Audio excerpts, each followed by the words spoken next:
السلام عليكم ورحمة الله تعالى وبركاته.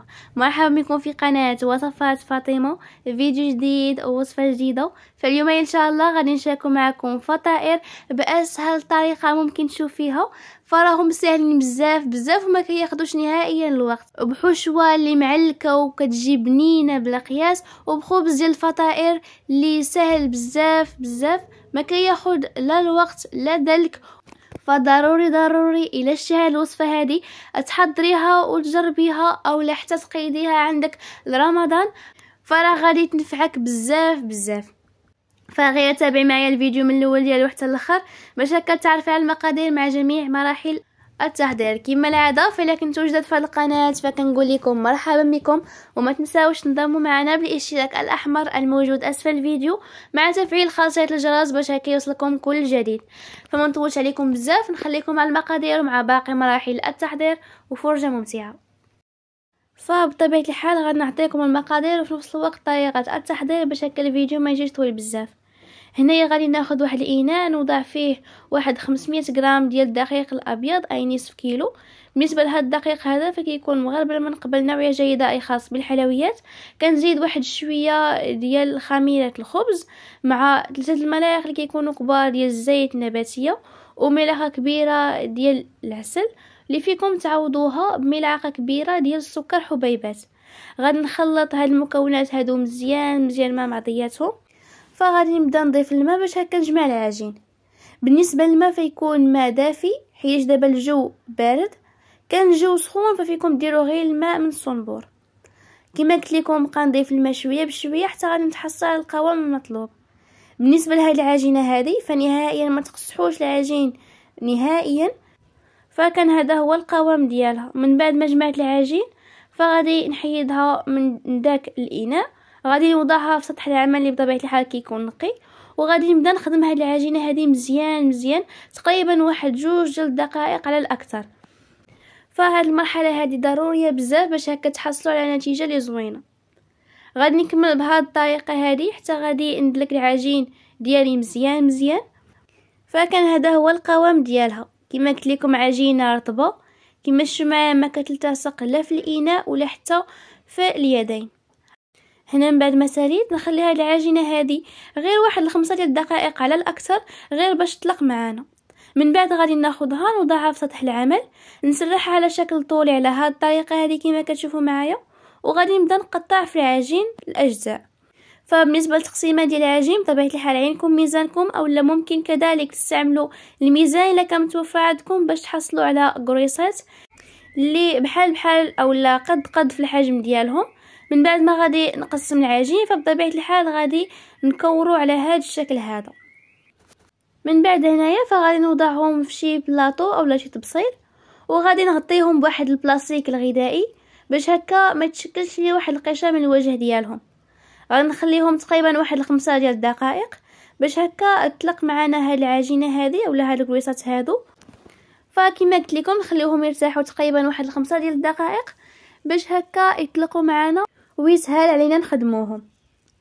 من بعد ما خليتهم يرتاحوا فهنايا جانبا فوضعنا واحد شويه ديال الزيت نباتي اللي غنخدموا بها.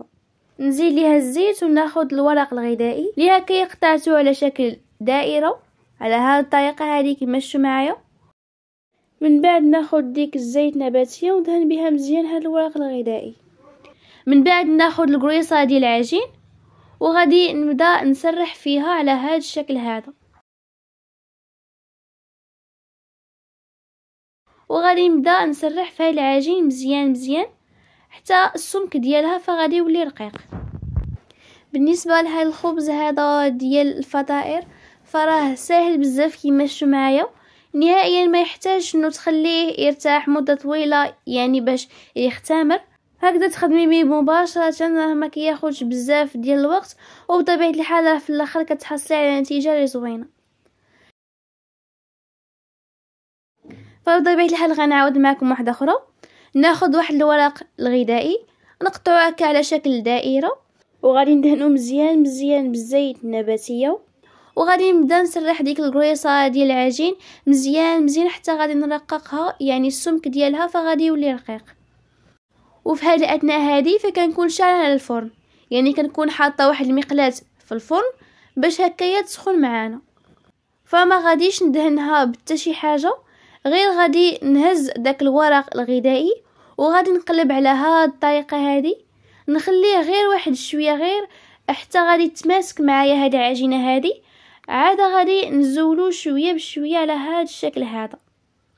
بالنسبه للدرجه ديال النار فغادي تكون من الخفيفه حتى المتوسطه، غادي تسناو عليها غير شويه ماشي بزاف، وغادي تقلبوها باش طيب من الجهه الثانيه.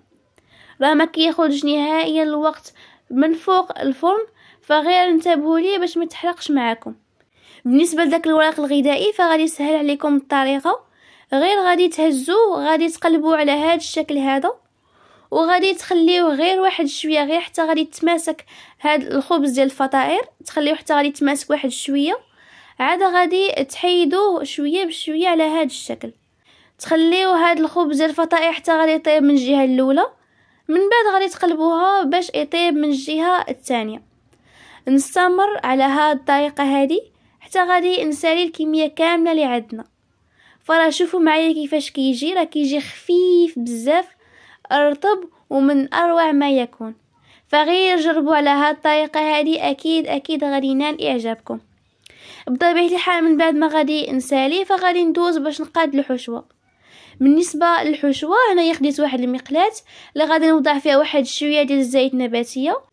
غادي ندير الصدر ديال الدجاج اللي قطعته على شكل طولي على هاد الطريقه هذه، وغادي نحك عليهم واحد 3 دراس ديال الثومه. بالنسبه للثوم فيكم كذلك تعوضوها بودره الثوم الا كانت عندكم. غادي نخلط اولا غادي نحرك هاد الصدر ديال الدجاج حتى غادي يقرب يطيب معنا، فغادي ندوز باش نضيف باقي المكونات. من بعد ما قرب يطيب معنا الصدر ديال الدجاج فغادي نزيد واحد 3 اولا 2 ديال البصلات اللي كنشلضهم على هاد الطريقه، وغادي نزيد كذلك 3 الحبات ديال الفلفله مقطعه، وغادي نحرك الحشوه مزيان. من بعد فغادي نبدا باضافه التوابل. غادي ندير هنايا واحد شويه ديال الملح اللي كيبقى دائما على حسب الذوق، نزيد شويه ديال الخرقوم اي الكركم، شويه ديال السكينجبير، نزيد الفلفل الاسود، وإلا كانت عندكم حتى بودره البصل فممكن تزيدوها. نحرك الحشوه مزيان. من بعد فغادي نخلي هاد البصله هادي وهاد الفلفله حتى غادي ينزلوا معانا. من بعد فغادي نزيد واحد شويه ديال القزبور المعدنوس اللي قطعته مزيان، وكذلك الزيتون مقطع. نعاود نحرك الكل مزيان، نخليها تقريبا واحد 3 حتى 5 ديال الدقائق من فوق الفرن، وغادي نطفي عليها. من بعد ما قديت الخبز ديال الفطائر وكذلك الحشوه فغادي ندوز مباشره باش نقاد هاد الفطائر هادو. فكما كتشوفوا معايا راه الخبز ديال الفطائر وكيجي بحال الخبز ديال التورتيلا او الخبز ديال التاكوس. فغير جربوا على هاد الطريقه هذه، اكيد غادي ينجح معاك من اول تجربه. فهنا غادي ندوز مباشره باش نقاد اولا غادي نبدا نعمر في الفطائر. فانا اول حاجه غادي ندهن هاد الخبز هذا ديال الفطائر بشويه ديال المايونيز اولا الكيتشوب. بالنسبه لهاد الصلصه هذه فراه فيها واحد شويه ديال المايونيز شويه ديال الكيتشوب وخلطناهم هكا مع بعضياتهم. كانت عندكم شي صوص الجيريان فممكن هكايا تخدموا بها. غادي ندير واحد شويه ديال الحشوه غير من الجانب على هاد الطريقه هذه، نزيد واحد شويه ديال الجبن. كذلك نسيت ما قلتش لكم الا كان متوفر عندكم جبن مبشور، كان اما فرماج حمر اولا موزاريلا، فممكن تزيدوها مع هذيك الحشوه. من بعد ما درت الجبن من الفوق اللي بطبيعه الحال اختياري، فيكم تضيفوه وفيكم تماما تستغناو عليه، غير هو كيعطي واحد المذاق زوين بزاف هاد الفطائر. غادي نلوي على هاد الطريقه هذه ولا غادي نطوي على هاد الشكل، ومن بعد فغادي نوضعوه جانبا حتى غادي نساليها الكميه هذه اللي عندي. فهنا غادي نعاود معكم واحده اخرى، ناخذ واحد شويه ديال الصلصه اللي غادي نخدم بيها، سواء كانت مايونيز اولا كيتشوب اولا حتى شي صوص الجيريان الا كانت عفوا متوفره عندكم. غادي نوزعها على هاد الطريقه هذه. من بعد فغادي ندير واحد شويه ديال الحشوه من الجانب. من بعد فغادي نزيد من فوقها واحد شويه ديال الفرomاج، ومن بعد فغادي نلوي على هاد الطريقه. غادي نجمع الجوانب ثم غادي نجمع على هاد الطريقه هذه، نحاول ندخل الحشوه على هذا الشكل باش هكا ما تخرجش ليا الحشوه من بعد.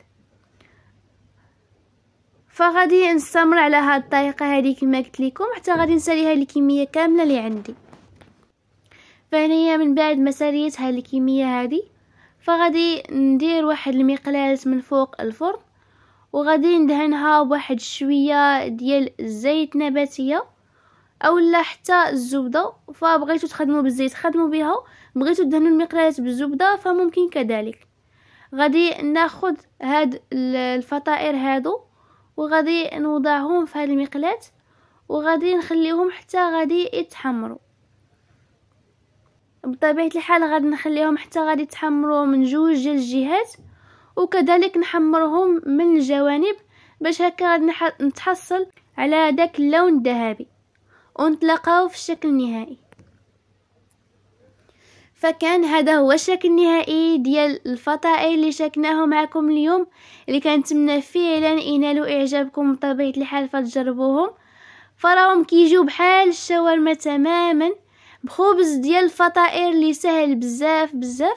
كما قلت لكم راه كيجي بحال الخبز ديال الطورتيلا، الحشوه فراها كتجي معلكه وبنينه بلا قياس. فغير جربوها، وبطبيعه الحال ضروري ما تقيدوا هذه الوصفه هذه لرمضان، فراها غادي تنفعكم بزاف بزاف، وخصوصا في الوقت ديال الافطار. شوفوا معايا التعليكه ديال الحشوه كيفاش كتجي، فراه كتجي بنينه بزاف بزاف، وما غاديش تشبعوا من هاد الفطائر هادو. فكيجيو هكايا محمرين واخدين داك اللون الذهبي. فغير تابعوا الوصفه من الاول ديالها حتى الاخر باش هكا ما تفلتوا حتى نقطه من هاد الوصفه. فكنتمنى فعلا انه اي وحده فيكم شافت هاد الفيديو هذا فتجرب هاد الفطائر هادو، حيتاش ضروري الا جرباتهم غادي يعجبوها بزاف وغادي تعتمدهم بطبيعه الحال. كما العاده الا كانت هذه اول زياره لكم القناه وعجبكم المحتوى فكندعوكم بالانضمام بالاشتراك الاحمر الموجود اسفل الفيديو مع تفعيل الجرس باش هكا يوصلكم كل جديد. وكذلك الا عجبتكم هذه الوصفه هذه فما تنساوش تخليوا لينا لايك للفيديو تشجيعا لنا باش هكا نستمروا اكثر. وهنايا فوصلنا لنهايه الفيديو، وشكرا على المتابعه. نتلاقاو في فيديو جديد مع وصفه جديده، مع السلامه.